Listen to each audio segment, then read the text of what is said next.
नमस्कार, मैं छत्तीसगढ़ अखबार के YouTube चैनल इंडिया आजकल के स्टूडियो से सुनील कुमार आज एक अच्छी बुरी मिली जुली खबर लेकर आपके बीच में हूँ। खबर अच्छी यह है कि हिंदुस्तान जैसे देश में भी बैटरी से चलने वाली गाड़ियाँ बढ़ती जा रही हैं, जिनसे कई किस्म का प्रदूषण कम हो रहा है, जिनमें लोहा या मेटल कम लगता है, जिनसे आवाज़ कम होती है। प्रदूषण का एक तरीका वो भी रहता है, आवाज़ कम होती है, शोर कम होता है, धुआं नहीं निकलता है, पेट्रोल और डीजल से जो जहर घुलता है हवा में वो नहीं होता है। लेकिन एक खतरा जगह जगह सामने आ रहा है, जगह जगह। अभी हिंदुस्तान की सड़कों पर बैटरी से चलने वाले दोपहिए, तिपहिए और कारों में बहुत बड़ा इजाफा नहीं हुआ है। ये रोज बढ़ रहे हैं थोड़े से, लेकिन मेरा जो अंदाज है, मैं आंकड़ों को देखकर अभी बात नहीं कर रहा हूँ। डीजल पेट्रोल की गाड़ियाँ इनके मुकाबले अनुपात में अभी भी ज़्यादा बढ़ रही हैं। सरकार की सब्सिडी से टैक्स कम है, सब्सिडी है कुछ तरह के तिपहिया पर, तो कुल मिलाकर लोग जा रहे हैं, बैटरी से चलने वाली गाड़ियों की तरफ जा रहे हैं। लेकिन अभी डीजल पेट्रोल की गाड़ियां खत्म होते नहीं दिखती हैं। अब बैटरी की गाड़ियों में दो तरह की दिक्कत सामने आ रही है। पहली दिक्कत यह है कि जिस दिन ये बैटरी खराब हो जाएगी, खराब भी ऐसा नहीं होगा कि बैटरी काम करना एकदम बंद कर देगी, जिस दिन उसकी क्षमता शायद 60% के नीचे रह जाएगी कि उससे ज़्यादा चार्जिंग अब नहीं हो पा रही है, उस दिन उसको फिर बैटरी से चलने वाली गाड़ी में नहीं इस्तेमाल किया जाता है। उस बैटरी का कोई दूसरा इस्तेमाल हो जाता है। कहीं कोई ठेले वाले एक ट्यूबलाइट उससे जला लेंगे, कहीं कुछ और हो जाएगा, कहीं वैसी 4 बैटरियों को मिला के कोई एक चीज़ चलने लगेगी। ऐसी कई तरह की संभावनाएं फिर भी बची रहती हैं। हिंदुस्तान जो कि जुगाड़ टेक्नोलॉजी वाला देश है, यहाँ पूरी ताकत से निचोड़ लिया जाता है। आपने गन्ने की रस की दुकान देखी है? रस निकालने की जो मशीन रहती है, मैं बचपन से स्कूल के समय से देखते आया हूँ, वहाँ खड़े रह के हम पीते थे, देखते थे। तो उसमें गन्ने को पहले पेड़ दिया जाता है, फिर दूसरे तरफ से निकाला जाता है, वहाँ से दोहरा करके डाला जाता है, फिर इस तरफ से उसको 4 बार फोल्ड करके डाला जाता है, पूरा निचोड़ दिया जाता है, छिलके तक का रस निकल जाता है। ऐसा ही हिंदुस्तान में बैटरियों के साथ भी होने जा रहा है। अगर ये डर है, मुझको भी था ये डर कि बैटरियों का पहाड़ लग जाएगा, बाद में समझ में आया कि बैटरियों का पहाड़ इतना जल्दी नहीं लगेगा। दुनिया के दूसरे देशों में अगर बैटरियों का पहाड़ 3 साल बाद लगना शुरू हो जाएगा बैटरी चालू होने के, तो हिंदुस्तान में शायद 6 साल तक उसको निचोड़ लेंगे। बैटरी को किसी न किसी छोटे मोटे काम में लगा लेंगे। हो सकता है कि चाकू छुरी की धार करने वाले जो हैं वो अपनी मशीन को उससे चलाने लगे, कई तरह के काम हो जाएंगे। लेकिन दूसरा बड़ा खतरा जो दिख रहा है बैटरी से चलने वाली गाड़ियों के साथ, उसको लेकर मैं फिक्रमंद हूँ। अभी छत्तीसगढ़ के सूरजपुर जिले में एक इलेक्ट्रिक यानी बैटरी से चलने वाले दोपहिए की बैटरी घर में चार्ज हो रही थी। छोटा घर रहा होगा, जिस कमरे में लोग रह रहे थे वहीं पर सो रही थी एक लड़की, जिस कमरे में, वहीं पर बैटरी चार्ज हो रही थी। वो बैटरी फट गई, धमाका हुआ, उसमें वो लड़की बुरी तरह जख्मी हो गई और उसकी 16 दिन बाद मौत हो गई। ऐसा जगह जगह हो रहा है। कहीं बैटरी से चलने वाली गाड़ियों में आग लग जा रही है, दोपहिए में, कार में आग लग जा रही है। मैं डरा नहीं रहा हूं, मैं तो बैटरी से चलने वाली गाड़ियों का हिमायती हूं, क्योंकि जो प्रदूषण डीजल पेट्रोल से चलने वाली गाड़ियों से होता है वो बहुत भयानक होता है। मैं लगातार शहर में रहते हुए इस बात को महसूस करता हूं कि बैटरी से चलने वाले ऑटो रिक्शा के बगल में अगर मुझको साइकिल चलाते हुए चलना है तो मुझको दिक्कत नहीं होती है। लेकिन अगर डीजल ऑटो रिक्शा के बगल में मुझको चलना है तो जरा सी देर में उस धुएं से दम घुटने लगता है। मेरे साथ रोज ऐसा होता है। मैं कुछ हिस्सा हाईवे पर चलाता हूं साइकिल, वहां रोज मुझको इन दोनों का फर्क दिखता है। डीजल का ऑटो रिक्शा अगर बगल में आ जाता है तो या तो मैं धीरे कर लेता हूं या तेज कर लेता हूं, उससे दूर होने की कोशिश करता हूं। ये फर्क है। मैं बैटरी से चलने वाली गाड़ियों का हिमायती हूं, लेकिन ये जो हो रहा है कि बैटरी फट जा रही है, फूट जा रही है, आग लग जा रही है, लोग जख्मी हो जा रहे हैं, गाड़ी में आग लग जा रही है, इसके बारे में सरकारों को बहुत गंभीरता से सोचने की जरूरत है। सरकारों को इसलिए कह रहा हूं मैं कि देश में जो सड़क पे गाड़ियां चलती हैं किसी भी तरह की, वो भारत सरकार के नियमों के तहत मंजूरी पाती हैं। उसमें राज्य सरकार का अधिक कुछ रहता नहीं है। तो भारत सरकार को ये देखना चाहिए कि जो गाड़ियां आ रही हैं उनमें अगर ऐसे हादसे हो रहे हैं, नई टेक्निक है, इसके लिए क्या किया जा सकता है, ऐसा न हो इसके लिए क्या हो सकता है। अभी तो ये हो रहा है कि पेट्रोल पंप के आसपास गाड़ियों की रिचार्जिंग के स्टेशन बनाए जा रहे हैं। लोग उन्हीं पेट्रोल पंपों पे जाने के आदी रहे हैं अपनी डीजल या पेट्रोल की गाड़ी को लेकर, इसलिए वहाँ बनाए जा रहे हैं। लेकिन सवाल ये उठता है कि वहाँ अगर बैटरी फट जाए, किसी गाड़ी में आग लग जाए, तो क्या पेट्रोल डीजल पंप के इतना करीब ऐसा करना समझदारी होगी? ये एक बात। मेरे पास कोई तकनीकी हुनर नहीं है कि मैं इसमें कोई सलाह दे सकूं, लेकिन मैं इस मुद्दे को उठाना जरूर चाहता हूं कि जो चार्जिंग स्टेशन जो बन रहे हैं उनमें मुझको जो दिखता है वो ये कि गाड़ियां अगल बगल खड़ी होकर चार्ज हो जाएंगी। अब अगर ऐसे में एक गाड़ी फटती है, किसी एक गाड़ी में आग लगती है, तो सारी गाड़ियों का क्या होगा? क्या चार्जिंग स्टेशन थोड़े दूर दूर लगाना चाहिए? क्या उनको डीजल पेट्रोल पंप से दूर लगाना चाहिए? क्या घरों में उन कमरों से बाहर बैटरी चार्जिंग होनी चाहिए जहां पे लोग सोए हुए हैं? क्या बैटरी चार्जिंग होते समय कोई ऐसी गैस निकलती है, कोई ऐसे रसायन निकलते हैं जिससे सोए हुए लोगों को नुकसान पहुंचता हो? इन बातों को देखने की जरूरत है। आज जो इस्तेमाल कर रहे हैं इनको, उनको ग्राहक मानकर जो डीलर, जो कंपनी बतलाते हैं, और आमतौर पे डीलर या कंपनी सारे खतरे कभी नहीं गिनाते। अगर आप उनको कहें कि ये सब बातें आप लिख के दे दो, या मैं आपकी बात रिकॉर्ड कर लेता हूं या कर लेती हूं, आप जो कह रहे हैं, तो लोग बतलाना छोड़ देंगे। इतनी लापरवाही से लोग बतलाते हैं खूबियों के बारे में और खामियों को छुपा जाते हैं। आपको ध्यान है ना, बहुत सारे शेयर मार्केट के या इन्वेस्टमेंट के ऐसे कागज रहते हैं जिसमें छोटे छोटे बारीक अक्षरों में जोखिम लिखी रहती है। क्या जोखिम है? अगर इश्तहार हिंदी का भी है तो भी जोखिम अंग्रेजी में रहती है। टीवी पे अगर इश्तहार आ रहा है कि जोखिम के बारे में जब बतलाना है, तो जोखिम को पढ़ते हुए 4 गुना रफ्तार से आवाज आती है जिसको कोई समझ ना सके। तो ये हिंदुस्तान का आम हाल है जोखिम के, खतरे के बारे में सावधान करने का। तो बैटरी से चलने वाली गाड़ियों के क्या खतरे हैं, ये खतरे अभी बतलाए नहीं जा रहे हैं लोगों को। मुझको जो पता लगा है वो ये है कि घरों में जो बिजली का कनेक्शन रहता है, जो बिजली के तार दौड़े रहते हैं, जो प्लग पॉइंट रहते हैं, इनमें शायद अर्थिंग ठीक नहीं लगे रहती है कहीं पर। उसकी वजह से भी बैटरी फटने की ऐसी घटनाएं हो रही हैं, ऐसा मुझको पता लगा है। किसी बहुत बड़े जानकार विशेषज्ञ ने मुझको नहीं बतलाया है। अब यहां पे राज्य सरकारों का मामला आ जाता है।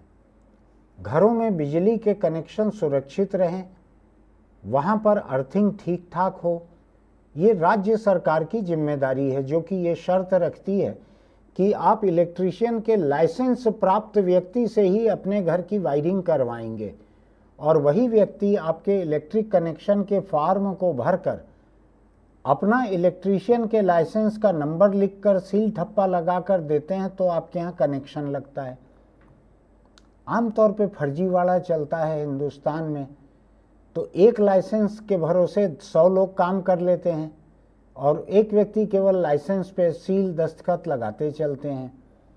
अगर ऐसा है तो राज्य सरकारों को ये देखना चाहिए कि जिन घरों में बैटरी ऐसी चार्ज हो रही है, बड़ी बैटरियां रहती है गाड़ियों की, या गाड़ी में लगे लगे चार्ज होती है या निकाल कर चार्ज होती है, तो सरकार को सोचना चाहिए कि ऐसे घरों की वायरिंग, ऐसे कनेक्शन की दोबारा जांच हो जाए इस चार्जिंग के पहले।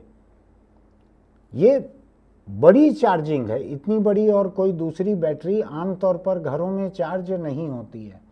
ये बड़ी बैटरी है, इससे जगह जगह आग लग रही है, जगह जगह ये फूट रही है। मैं भी अनुपात पे जाना नहीं चाहता। हो सकता है कि 1 लाख ऐसी गाड़ियों में से कुल 50 में आग लगी हो या 25 में आग लगी हो, लेकिन ये संभल जाने का सही मौका है। हिंदुस्तान उम्मीद कर रहा है कि इलेक्ट्रिक गाड़ियों का अनुपात बढ़ते चलेगा। हम और आप सभी लोग सोचते हैं कि अगर दिन भर में हमारी गाड़ी ज़्यादा दौड़ती है, 150 किलोमीटर कार चलती है, 25-50 किलोमीटर दोपहिया चलता है, तो हमको पेट्रोल के बजाय हमको इलेक्ट्रिक पे आ जाना चाहिए। खरीदी में दाम ज़्यादा लगता है लेकिन बाद में किफ़ायत रहती है। अपनी अपनी ज़रूरत के हिसाब से है। मेरी कार बहुत ही कम चलती है, इसलिए मुझको बैटरी की कार खरीदना महंगा पड़ेगा, लेकिन जिनकी कार ज़्यादा चलती है उनके लिए ये सस्ता होगा। तो ये कुल मिलाकर बढ़ते चलना है ये। तो इस टेक्नोलॉजी को और इस टेक्नोलॉजी के इस्तेमाल को, दोनों को लेकर सरकारों को बहुत चौकन्ना रहना चाहिए। इसलिए चौकन्ना रहना चाहिए कि जो बात मैं आज यहाँ कह रहा हूँ, जो बात खबरों में लोगों को पढ़ने और देखने मिल रहा है, एक बैटरी दोपहिया, एक इलेक्ट्रिक दोपहिया अगर जलते हुए दिखता है तो कई लोगों के दिल में दहशत आ सकती है उसको लेकर। और ये बैटरी गाड़ियाँ जो हैं, इलेक्ट्रिक गाड़ियाँ, इनका बिकना भी कम हो सकता है या बिक्री में बढ़ोतरी घट सकती है। तो मैं ऐसी, चूंकि एक मौत ही हो गई है, ऐसी गाड़ी जल जाए तो भी चलिए इंश्योरेंस कंपनी से आपको उसका मुआवजा मिल जाता है, लेकिन जिंदगी चली गई एक लड़की की। ये मेरे सामने एक अखबार की कतरन है, उसमें पार्वती सिंह नाम की लड़की की फोटो है। ये काम करती थी, 2 बहनें ऐसा इलेक्ट्रिक दोपहिया चलाती थी, बैटरी चार्जिंग में लगाई थी। रात को वो फट गई, उससे ये जख्मी हो गई, आग लग गई घर में, सामान घर का जल गया, स्कूटी जल गई। सरकारों को, दोनों सरकारों को, केंद्र सरकार को बैटरी के स्टैंडर्ड के बारे में, बैटरी की क्वालिटी के बारे में सोचना चाहिए। गाड़ियों में चार्जिंग करते समय आग न लगे, इसके बारे में सोचना चाहिए। ऐसी हर घटना, चूंकि ये टेक्नोलॉजी ही नई है, पिछले 5-10 साल से ही ये लोकप्रिय होना शुरू हुई है। मैंने इसके बारे में पढ़ा है। बैटरी की क्वालिटी को लेकर हिंदुस्तान में अभी कोई क्वालिटी के पैरामीटर नहीं बने, पैमाने तय नहीं हुए हैं कि बैटरी की क्वालिटी कैसे जांची जाए, कैसी परखी जाए। तो ये सही मौका है कि जब ये लोकप्रिय हो रही है तकनीक, ये सामान ग्राहकों के बीच लोकप्रिय हो रहा है, ऐसी हर घटना से गवर्नमेंट ऑफ इंडिया को और हर प्रदेश की सरकार को एक डेस्क ऐसा बनाना चाहिए जहां ऐसी हर घटना की मॉनिटरिंग हो। बैटरी वाली गाड़ी, बैटरी में या गाड़ी में जब भी कोई आग लगे, विस्फोट हो, नुकसान हो किसी भी तरह का, तुरंत उसको स्टडी करना चाहिए कि किन वजहों से ऐसा हुआ है, उनसे सबक लेना चाहिए। ऐसी 100, 200, 500 घटनाओं से एक नतीजा निश्चित रूप से निकाला जा सकता है। आज सही समय है हर सरकार को, प्रदेश की सरकार को और केंद्र की सरकार को, पेट्रोलियम कंपनियों को भी, अगर वो चार्जिंग स्टेशन लगा रही हैं तो क्या सचमुच ही चार्जिंग स्टेशन अगल बगल गाड़ियों को खड़े करके चार्ज करना चाहिए? क्या उसमें एक गाड़ी में आग लगेगी तो बाकी गाड़ियों का क्या होगा? ऐसा सोचना चाहिए। अभी सही समय है। अभी ये गाड़ियां इतनी ज़्यादा नहीं बढ़ी हैं कि अभी हम इसमें सुधार ना कर सकें। दूसरी बात यह है कि इलेक्ट्रिक दोपहियों को लेकर मैंने एक बड़ी कंपनी के मालिक, मैनेजिंग डायरेक्टर का एक इंटरव्यू कुछ महीने पहले किसी एक अखबार के पॉडकास्ट पे सुना था।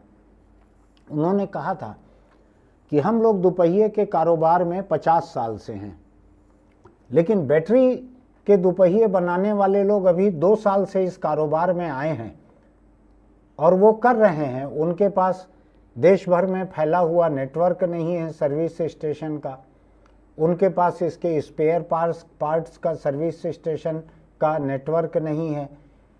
उन्होंने कभी जाना नहीं है कि कंज्यूमर की कंप्लेंट जो है, ग्राहक की शिकायत, उसको कैसे देखा जाए, और वो इस कारोबार में आ गए हैं।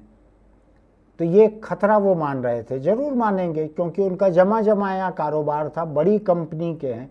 उनकी कंपनी की मोटरसाइकिल मैंने 20 साल से ज़्यादा साल तक चलाई है, इसलिए भी मैं ध्यान से उस इंटरव्यू को सुन रहा था। भारत सरकार को, प्रदेशों की सरकारों को इन तमाम पहलुओं पर गौर करना चाहिए। ये बात बहुत सरल है, ये रोज की मेरी बातचीत जितनी न भावनात्मक है, न उत्तेजक है, न उतनी ज़्यादा आपको सोचने पे मजबूर करने वाली है, लेकिन ज़रूरी है। मुझको कुछ बातें यहाँ ऐसी भी करना रहता है जो ज़रूरी हों ज़िंदगी के लिए। ये हिंदुस्तान की ज़िंदगी के लिए एक ज़रूरी बात है। हमको बैटरी की टेक्नोलॉजी, उसकी रिचार्जिंग की टेक्नोलॉजी, घरों की इलेक्ट्रिक वायरिंग, इन सब के बारे में दोबारा सोचना है। हम इंसान की ज़िंदगी और संपत्ति, इन दोनों का नुकसान बर्दाश्त न करें। आप भी सोचिएगा इस बारे में। आप भी इलेक्ट्रिक गाड़ी लेने जाएं, 100 तरह के सवाल कीजिएगा। आप ये पूछिएगा कि मेरे घर की वायरिंग सही है कि नहीं, क्या आपके कोई इलेक्ट्रीशियन चेक कर सकते हैं क्या? सोच के देखिएगा और अपने घर की वायरिंग की जांच भी करवा लीजिएगा अगर आप इलेक्ट्रिक गाड़ी को घर पे चार्जिंग पे लगा रहे हैं तो। बाकी सरकार के जिम्मे की बात मैं उनको गिना चुका हूं। तो इलेक्ट्रिक गाड़ियों का ये खतरा जो सामने आया है, इसके लिए हम सबको आंखें खुली रखनी चाहिए। मैं किसी भी तरह से इलेक्ट्रिक गाड़ियों को हौसला पस्त नहीं करना चाहता हूं, मैं उनके पक्ष में हूं, लेकिन मैं ये भी चाहता हूं टेक्नोलॉजी के शुरुआत में ही उसके खतरे जो हैं उनसे जूझ लिया जाए। हम फिर मिलेंगे। अगर आपको मेरा ये वीडियो अच्छा लगता है तो आप हमारे इस चैनल इंडिया आजकल को सब्सक्राइब कीजिएगा, नोटिफिकेशन की बटन दबाइएगा, लाइक कीजिएगा, इस मुद्दे पर टिप्पणी लिखिएगा, अपने दोस्तों को भी इसका लिंक भेजिएगा। हो सकता है अभी उन्होंने ये गाड़ी खरीदी हो, ना खरीदी हो तो आगे खरीदने का सोच रहे हैं, या उनके अड़ोस पड़ोस में कोई ऐसी गाड़ी की चार्जिंग कर रहे हैं, तो वो खुद भी सावधान रहें कि उससे लग के अपनी गाड़ी खड़ी करें या ना करें। आग लगेगी तो अपनी गाड़ी कैसे बचाएं। कई तरह से सावधान रहने की ज़रूरत है। तो इसके लिंक को दोस्तों को भी भेजिएगा, हो सकता है उनको भी इससे सावधान रहने की एक समझबूझ मिले। चलते चलते एक छोटी सी बात, ये इलेक्ट्रिक गाड़ी और पेट्रोल डीजल गाड़ी सब पे बराबरी से लागू होती है बात। अगर आप दोपहिया पर चलते हैं, चलाएं या बैठें, सावधान रहिए, हेलमेट लगा कर रखिए। मैं सड़कों पर देख देख के थक गया हूँ, लोग हेलमेट को बांध लेते हैं, मिरर के डंडे पे लगा लेते हैं। अभी मैंने आज सुबह ही एक व्यक्ति को हेलमेट लगाए देखा तो खुशी हुई मुझको, फिर देखा कि नीचे उसका बेल्ट लगा ही नहीं था, खुला हुआ था। जरा भी झटका लगेगा तो पहले हेलमेट निकल के दूर गिरेगा जाके। ऐसे हेलमेट लगाने का कोई मतलब नहीं है। हेलमेट लगाइए, उसका बेल्ट लगा कर रखिए। अगर दोपहिए पर आपके साथ अक्सर लोग पीछे बैठते हैं तो एक हेलमेट एक्स्ट्रा लेकर चलिए, उसको ताले से बांध कर रखिए। पीछे कोई बैठे तो निकाल के दीजिए, इसको लगा लो। मेरी सरकार और पुलिस से भी अपील है कि हेलमेट को कड़ाई से अनिवार्य करें, कड़ाई से। ये लोगों की ज़िंदगी का मामला है, इसमें आप छूट नहीं दे सकते। आपको इसको कड़ाई से लागू करना चाहिए। रोज सड़कों पर मौतें हो रही है, इनमें से बहुत सारी मौतें जो हैं हेलमेट के इस्तेमाल से टल सकती थी। जिला की पुलिस को और प्रदेश की सरकार को इनको कड़ाई से इसको लागू करना चाहिए। थोड़े दिन लोग नाराज हो सकते हैं, आखिरी में लोग दुआ देंगे, लोगों के घर वाले आपको दुआ देंगे, क्योंकि उनके घर वाले जिंदा लौट आएंगे। फिर मिलते हैं।